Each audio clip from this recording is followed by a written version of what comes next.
Um, Thank you everyone for coming. My name's Nelson Rascone. I'm the executive director and one of the founders of Dad's Move.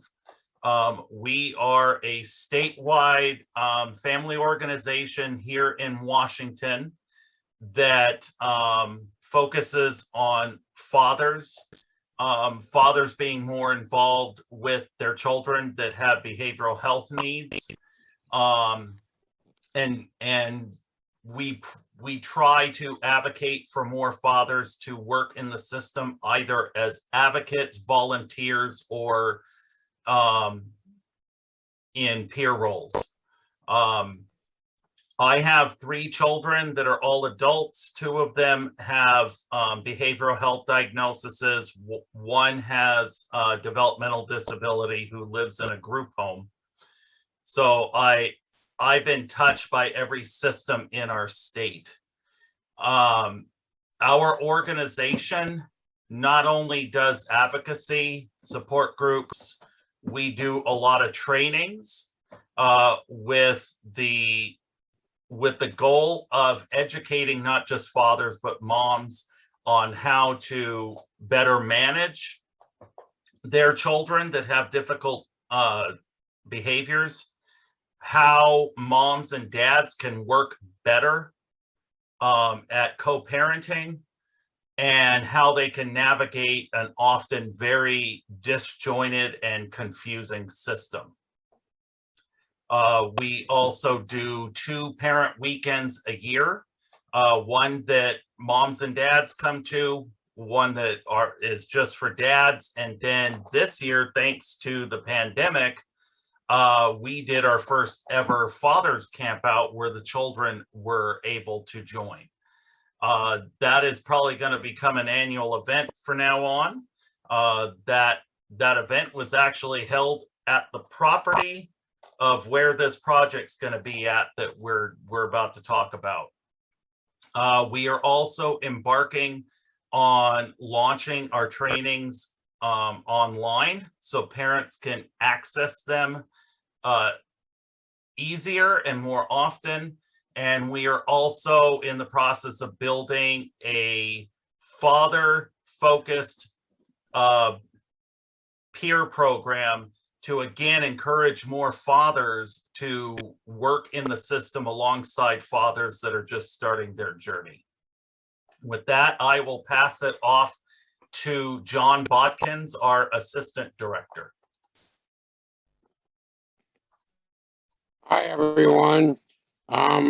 Like Nelson said, I'm the assistant director for Dad's Move. I live in North Central Washington on the eastern slopes of the North Cascade Mountain Range. I'm like 3 hours from anywhere. I have 2 adult children, one autistic and one with behavioral issues. I've been in the mental health field about 30 years. With that, I guess let's get started. Thank you, John. And before we get started, I want to actually give acknowledgement to John. This project that we are about to talk about is actually being made possible by John. It is going to be put on property that he is donating.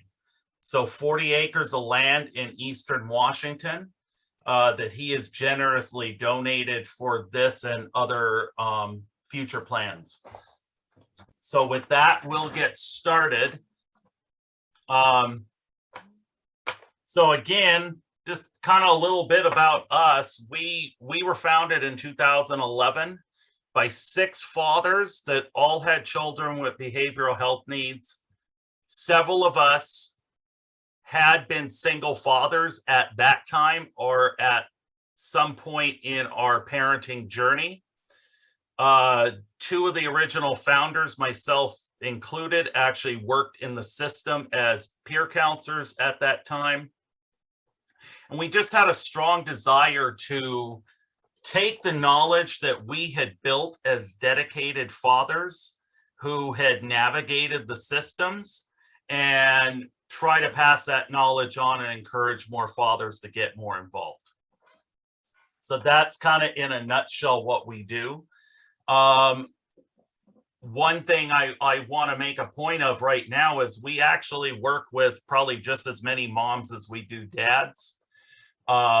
We get a lot of moms that come to us seeking advice on how they can get their significant others, their husbands or spouses or boyfriends more involved. We've given lots of moms tools, tricks. We've had moms call us over the years who are single parents and they have boys that have difficult behaviors. So we've offered a lot of guidance and advice. And again, luckily, several of us have been single parents. So we know what that road's like, doing it alone with a child that has very complex needs. We currently employ as full-time staff, John and I, so two employees, and this was a huge step for us. We started as a grassroots volunteer organization. We weren't sponsored by any government initiative.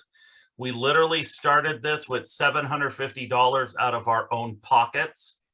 So it's taken a while to get here. We were able to finally employ a couple of us because we just finished up a SAMHSA statewide family network grant, and with some other funding and contracts, we're able to do that. We're close to hiring probably our third person, and we have lots of volunteers, always looking for more. And as I mentioned earlier, John has generously donated the 40 acres that's going to make this project and future ones possible. We also have already donations for the horses. So at this point, we're kind of where we're at is trying to get the buildings up.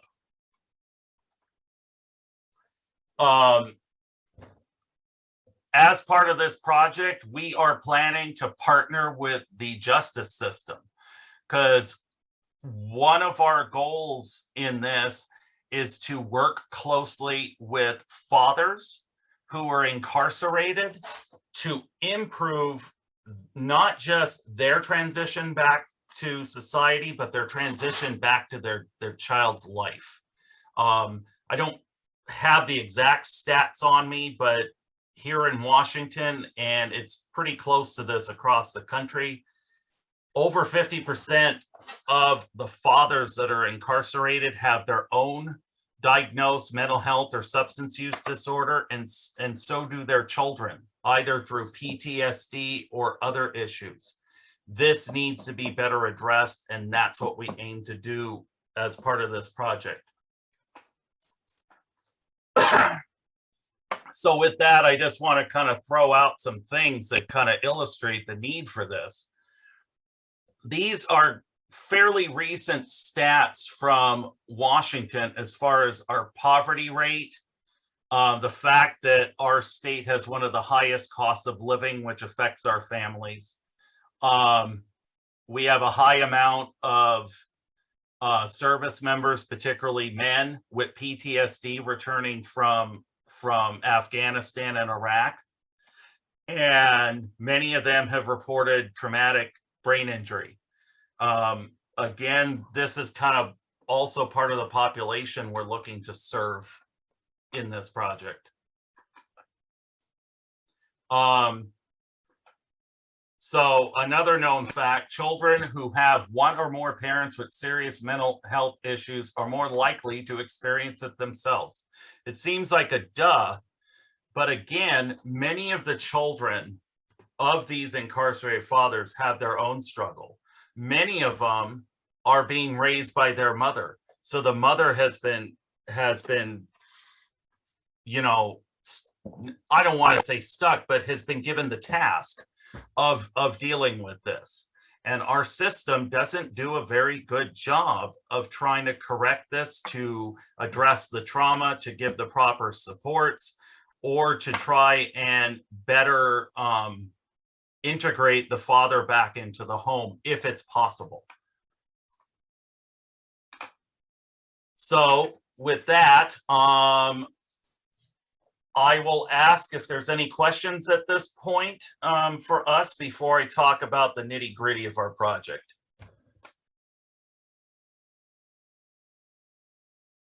Nope. I don't see anything in the chat neither, Nelson. All right, cool. Then I'll proceed forward. So again, on the 40 acres, what we're initially seeking to do is open a full service equestrian center on the property that would serve initially families that have children with complex behavioral needs. We would over time open it up to others. The idea is it's been proven that equine therapy, which is therapy using horses as therapy, has been proven to help children with complex needs. So the children would come and get the therapy there, and parents would be able to participate and get training while they're there in addition to this. Also, the second tier of this is, again, we would pick selective dads and moms from the justice system that will work closely with the justice system to identify the ones that have children that meet this criteria, and they will be transitioned to the facility before they get back into society. So they would live there while they're in the program. So there is also at least a housing component while they're there, and possibly more later on, which I will talk about a little later. The Equestrian Center is located in very rural Washington. I don't know how many of you are familiar with Washington, but it is up in north central Washington in Okanogan County on the eastern slopes of the Cascades, roughly about, what would you say, John, about 50 miles from the Canadian border? About 36, I think it is. Yeah. So it's out there, but it also makes a very good setting for healing. It is very quiet out there. It's relaxing. And we think parents will do really good there. It is actually on the edge of 800,000 acres of the Pasayten Wilderness. So there you go. It's a very serene area, very different from what a lot of the participants are going to be used to. One of the goals is not just that particularly men will have a better shot at successfully transitioning back to their community and their child's life, but we're also going to give them tools to hopefully work in the system, either as peer counselors, parent partners, volunteers. We're going to educate them on how they can live more sustainable. So we're going to give them basic tools, because a lot of these fathers didn't get this. So it's the whole deal, not only just educating on parenting and helping them be a more successful father, but it's the basic stuff to live successfully. And the idea is that we dramatically reduce rates of, I have a hard time with this word, recidivism. And also with the children. And I can say this as someone who worked in the system. I used to work in an inpatient facility here in Washington for 3 years.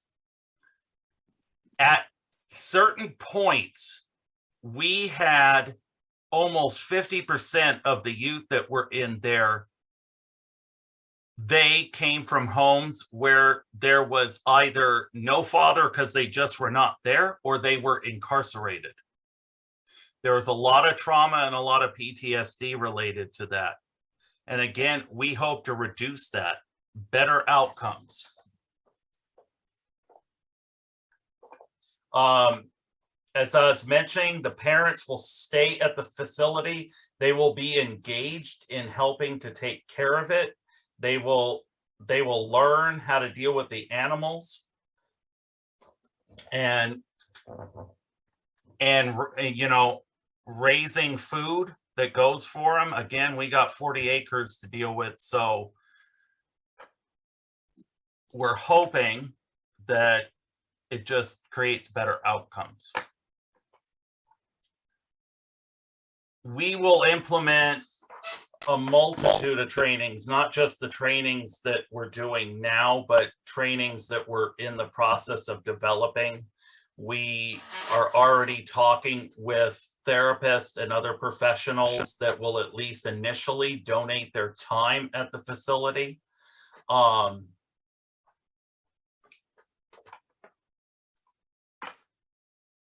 We will also use the facility to help in rescuing animals. And again, the children and the parents will help in that process of training the animals, feeding them, and, you know, helping with the animal's own trauma.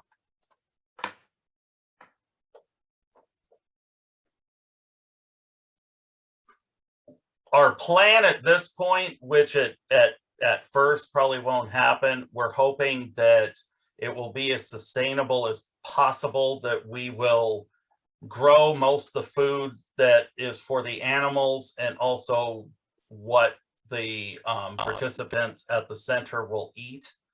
Part of that is they will get education in cooking as well. So the whole everything is an educational experience.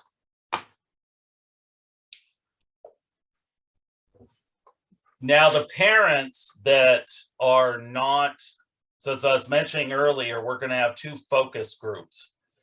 Parents that have kids with high needs behaviors, and also parents coming out of incarceration, initially focusing on fathers.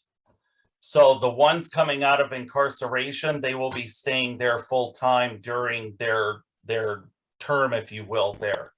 But the parents that just have their children receiving therapy there will be able to stay there, like on nights and weekends, to help participate with the kids. There'll also be jobs and volunteer opportunities for those parents as well.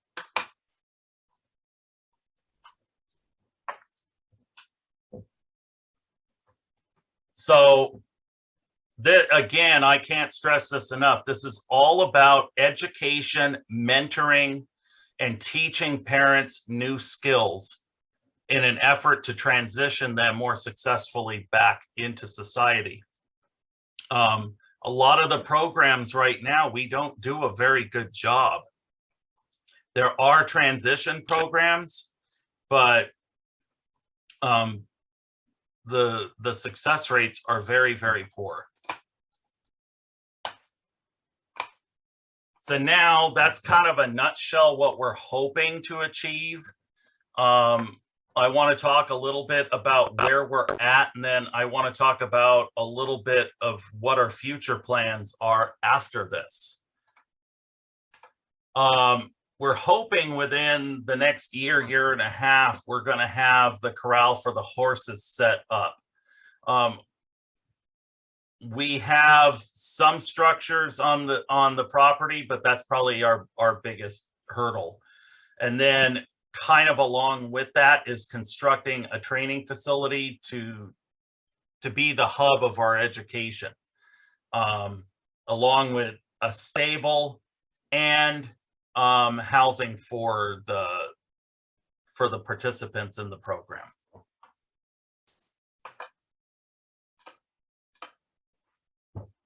So as mentioning, this is kind of our core What we're looking at first is identified parents that are coming out of incarceration would be our first focus. And then our second would just be selected parents that apply to the program that have children with complex behavioral needs. One of the things we're hoping to do is actually have a lot of the men go through our new peer certification program that we're building in an effort to get them to work, to go back and give back, either in the jails or in other facilities where they can work alongside other men who are struggling. Again, this is all about us passing on what we've learned, and we want to teach others how to do the same. So these are all the skills we're gonna kind of focus on as far as for food. Again, a lot of the people we will be dealing with are low income, and eating well is a challenge in that population. So we want to help address that at the center, which also helps sustain it.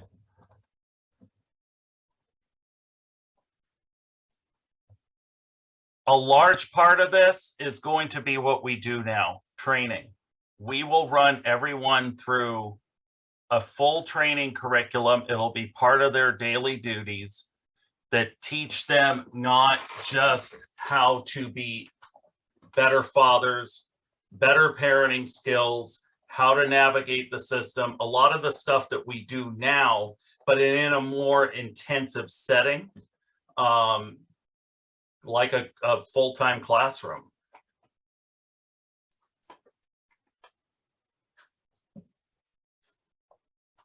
And all of the programs here are going to be just like what we do now. These principles are in everything we do. These 10 principles are our guiding light. This is what we look at for all of our programs.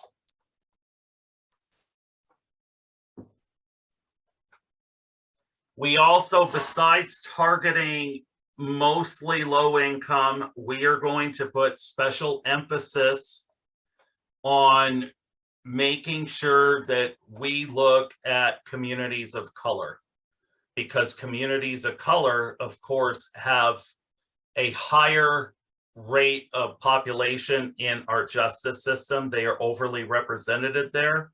So we are really going to put our emphasis there.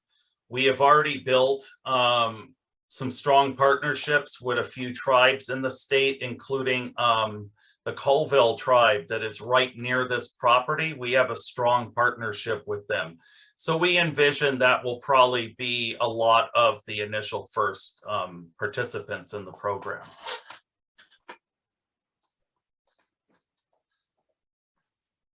We will offer assistance and mentoring the whole way.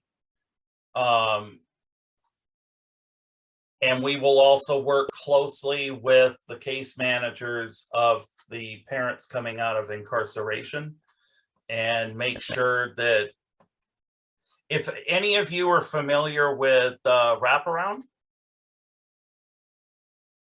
I see some head nodding. So a lot of how we're going to run this center is going to be on the wraparound principle.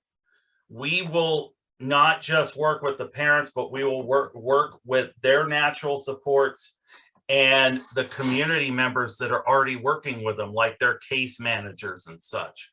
They will all be part of this process because we think that is necessary for a more successful outcome. So looking forward beyond just the equestrian center, what we have in mind is we eventually want housing as a component of this project at a later point. But this is kind of our phase one. We also envision using the center eventually as a training and center for various events throughout the year. Before I open it up for questions, John, did you want to add anything? Well, I just put it in the chat, but we will be mentoring families for their lifetime. It don't stop. So once you go through the program, like 24/7 dads or any of the other ones, we will always be there for the families. Yes, thank you for that reminder. That's actually that's going to be one of the trainings we're going to be doing. We just were certified through the National Fatherhood Initiative to teach 24/7 dad. So it will be part of the curriculum with these fathers.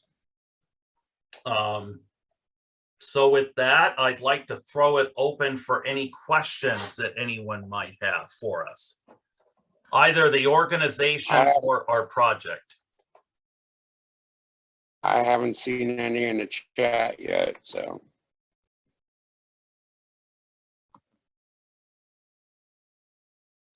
Where will the Equestrian Center be located? So it will be located in Tonasket, Washington, which is about 3 hours north of Wenatchee in north central Washington.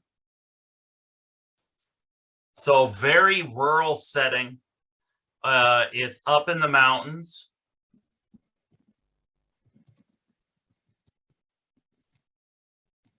So I'm trying to think how else to describe that. It's about, Yes, it's about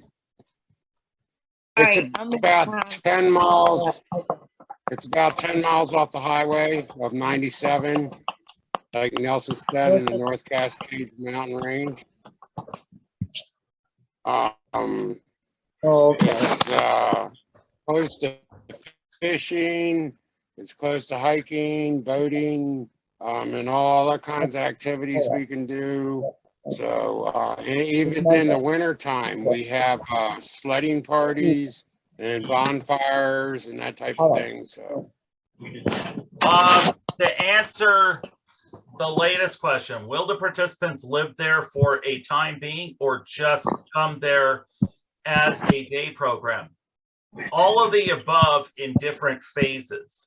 So the identified parents, starting with fathers, which will be our initial target when we open up, will live there while they're in the program. Parents who apply to take part in the therapy that have children with behavioral disorders can be there for a day program and stay there at nights and on some weekends, so not full time. Lastly, eventually, we hope to, as I was mentioning, have a more permanent or semi-permanent housing component as part of the project that participants and other identified people can apply to be in.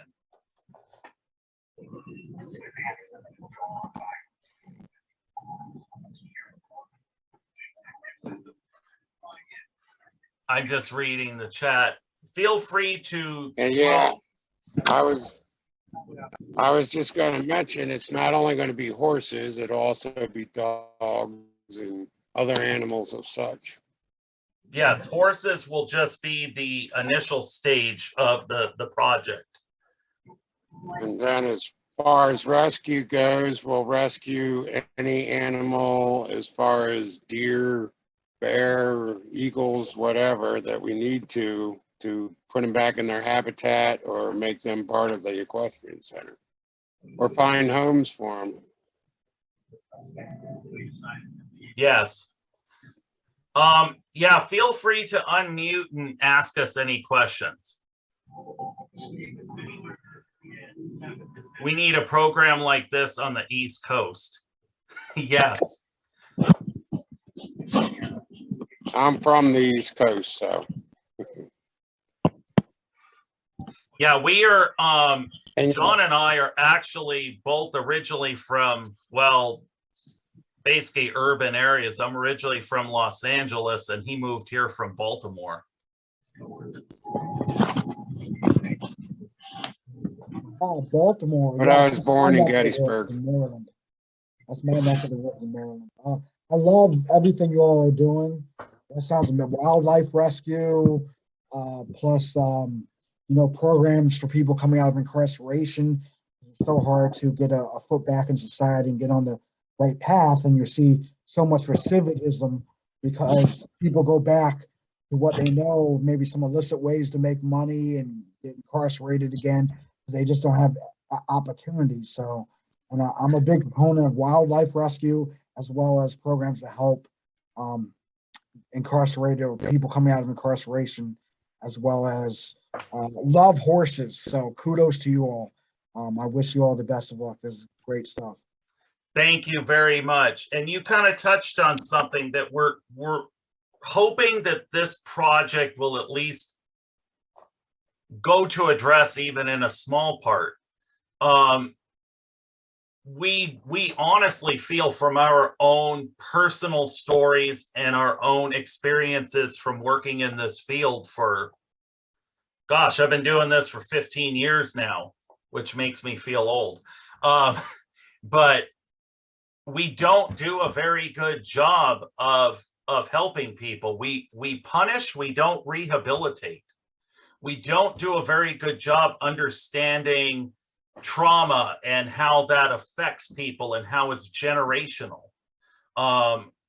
We don't do a very good job addressing any of this stuff.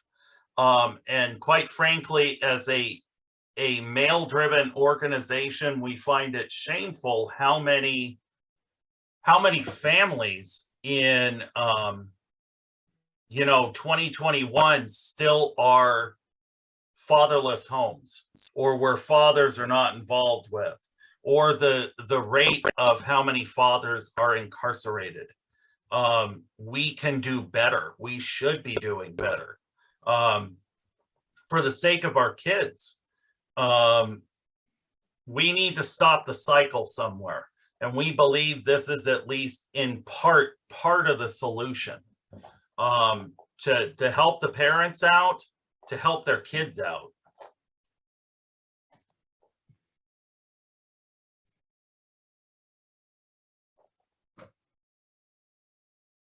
And I'm following the chat. I will add, I can't say for at least this center, baby steps, but our organization is trying to make efforts to start doing work or projects beyond Washington. So who knows, we might help in opening up something like this in another state.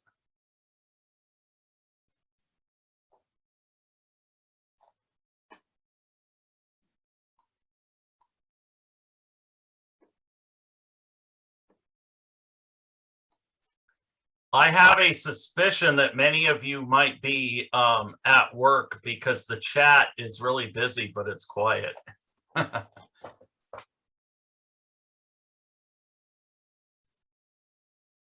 Hi, I had a quick question. Yeah, go ahead. So I know someone asked earlier if folks are staying there or if it is like just a day program, and you said a little bit of both, right? A little bit of both. So how does that work with folks that are staying there but have families that they would have gone home to? So like what's the family process, like the visiting? Is it still like they have to come and visit, or how does the family involved in that if they're staying on site? We're hoping they can stay on site. It's going to come down to money to build the necessary housing. Now, fortunately, both John and I actually have housing experience, which is why we've talked about getting into the housing component for a very, very long time. So my hope would be that eventually we would have the capacity where it could be structured where those families could at least stay like on a weekend. Okay. But so until that point, the assumption is that men or women that don't have, that are not like connected to families, are not spouses or parents, would be there on their own. Correct, at the beginning, but long term, that's not the intent. Thank you. You're welcome. Do we have a website for more information? Yes.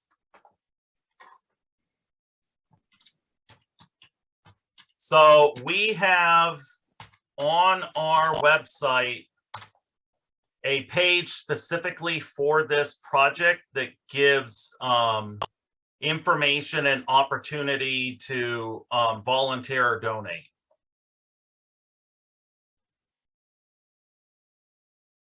So again, we envision this will grow and become something much more. So we can really get into offering people therapy and hope for the future and opportunities. We are always looking for volunteers and board members to help out with this, along with the other projects we are doing. So if anybody's interested. Yeah, we're always willing to take help. I'm gonna stop the screen share for a second because I'm gonna go get the direct link to the project page.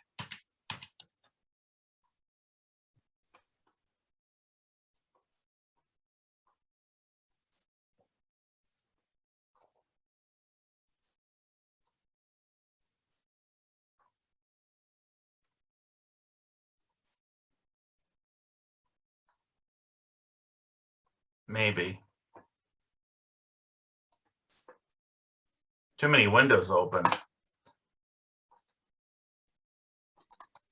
Go to our website and pull it up. No, I got it. Here it is. All right, this is the direct page from our website that gives more information and volunteering opportunity.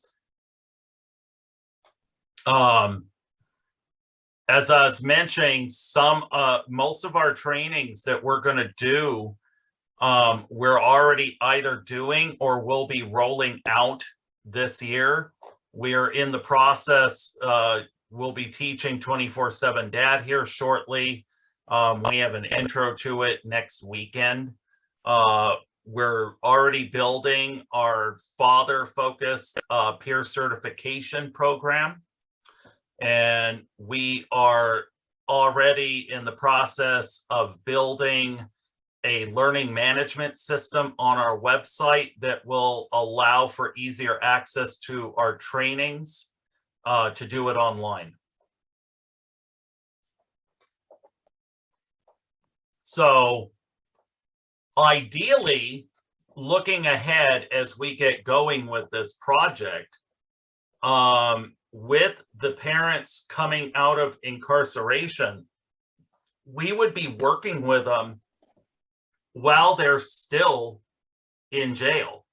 We would start that process there to where we would either come to them or they could log into our website and be able to access training programs. And by the time they're ready to be released, they already have a, if you will, a head start. Will it be only male volunteers? No. While we are a male-focused, father-focused organization, we are not male exclusive. What we are is into promoting more father involvement and stronger father involvement. One of the things we're really big on, and we harp on this at particularly our father weekends, is moms and dads shouldering the load equally. Moms and dads working together in parenting.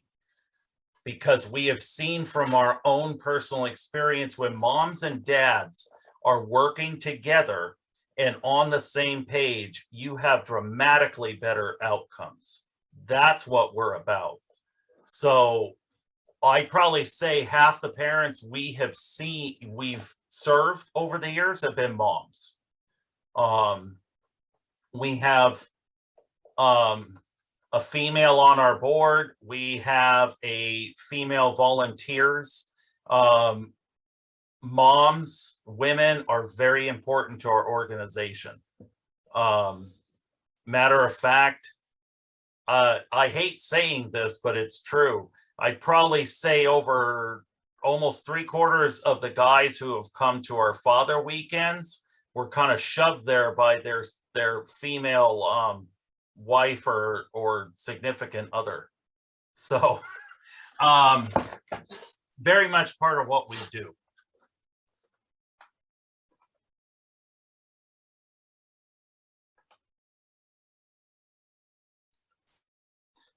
Did anyone have any other questions? Again, you can ask me questions about the center or the work that our organization does.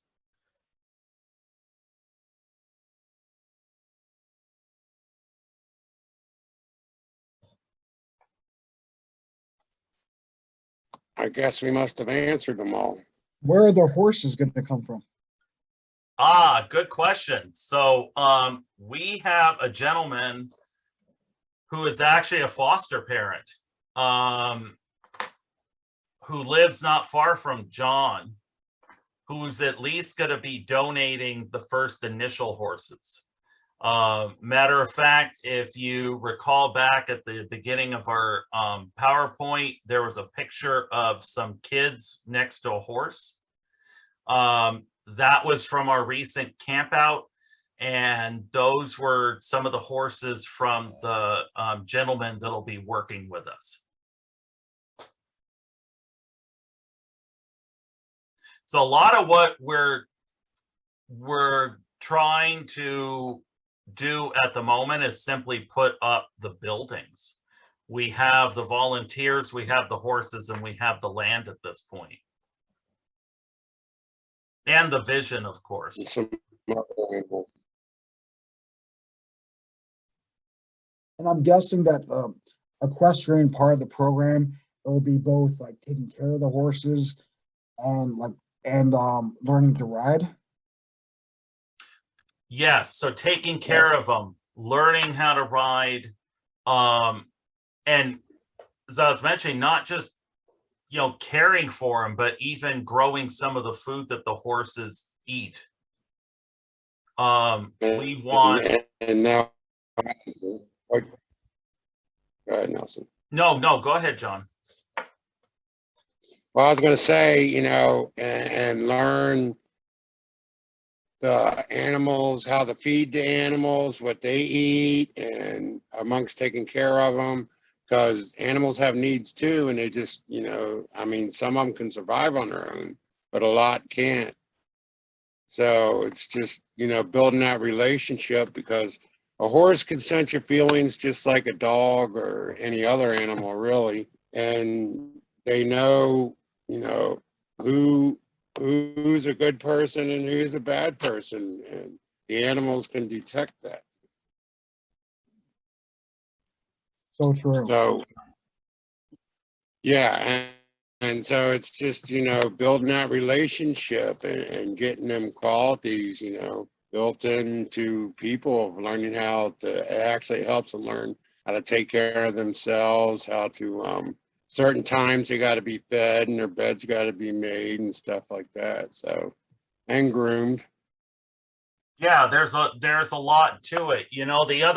I was just thinking, another component of what we're hoping to achieve is, again, I will use that picture as an illustration with those two boys that rode the horse, spent the weekend there at our camp out.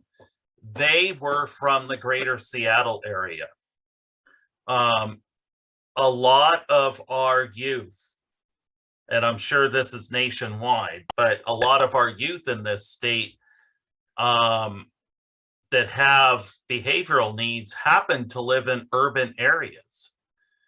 When you're in an urban area, it's so hard to find recreational opportunities, particularly over the last 2 years with COVID shutting everything down.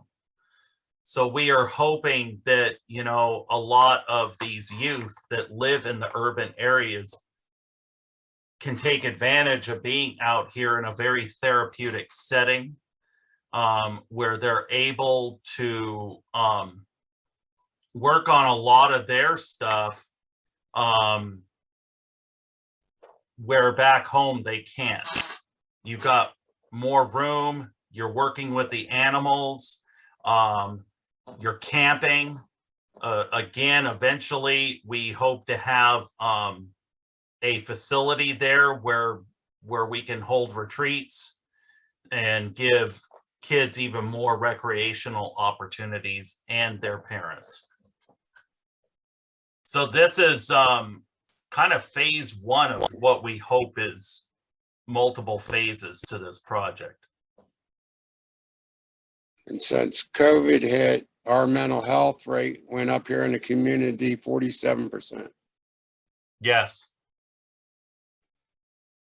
And a lot of the activities that were around are not coming back because of financial reasons. Many of the opportunities that were out there for recreation have closed.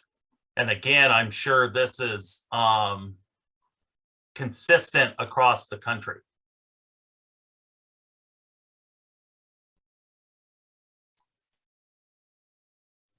But go ahead, John. No, I was just going to say, with having this property, we are able to open a lot more to help families with youth and children by being outdoors and so on and so forth, to give them that opportunity to see a different part of the world. Yes. So I encourage anyone, go to our website, check out the project page, and feel free to find us on Facebook or sign up for our newsletter to keep up on updates for this project or other things that we're doing. Again, this is just kind of, we're hoping that this center will contain several of our things that we're working on: training, certifications, and just enhance what we're doing.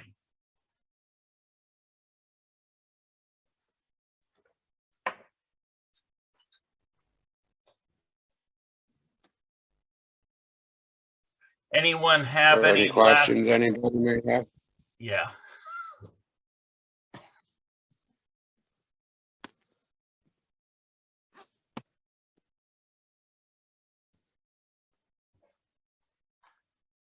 Such a quiet bunch. I don't have a question, but I would like to say, I think your program is awesome. It's an avenue for dads to get the support. You know, most programs and things is a mother-driven organization. Everything, and we see here in Kentucky, you know, we're the second state in the nation with kids being removed from their parents, and a lot of times it's because dads are not in the home, and every child needs that relationship with their dad. And a lot of, you know, I've always said you don't have to be blood to be the dad or the father of a child. You know, it takes that role model. I wish we had a program here in Kentucky like you all have started and got going there. I'm going to hook you up with my assistant because it is my husband, and he's the alternate parent voice for the state of Kentucky. We've been it almost 4 years. Our term ends in July, but we both are, he's a family peer support specialist on the side. He has a full-time job. So some of your trainings, I don't know that they're going to be Zoom, I assume. And maybe even some of your support staff doesn't have to come from your state if you're willing to allow volunteers to do it by Zoom. You know, we get a lot of peer support specialists doing that here because of COVID and stuff. So I'm sure he would reach out to you and like to become a part of your group, even though you're on the other side of the states from us and things. But I think if you get involved in one aspect, you can grow that move to different locations. So I applaud you all for trying to get dads involved and things like that. So, you know, I'm very proud of this program, and hopefully we as even females and as moms, that any way that I can help from my perspective from the state of Kentucky to help grow this nationally, I would love to. You know, so just because we're not in your state doesn't mean that we can't be part of your support system. And we look forward any way that we can help as far as resources or whatever, you know, because you never know what bridge you're going to cross with someone, where they're from, where they're at in their journey. We all can be champions of that avenue. So I applaud you guys for what you're doing. Thank you. Thank you so much. Yeah, and like I said, our envision is, and we envision this from the beginning. I guess we're a lofty bunch.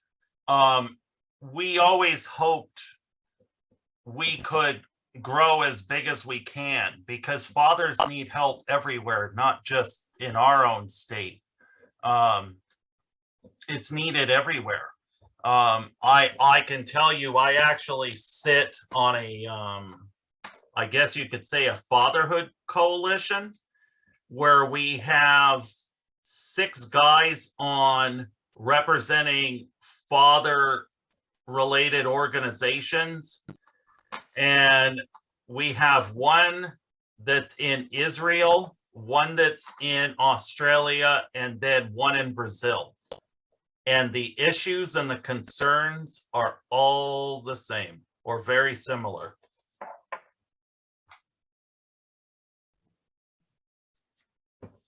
So we're willing to help wherever we can to see where the future takes us.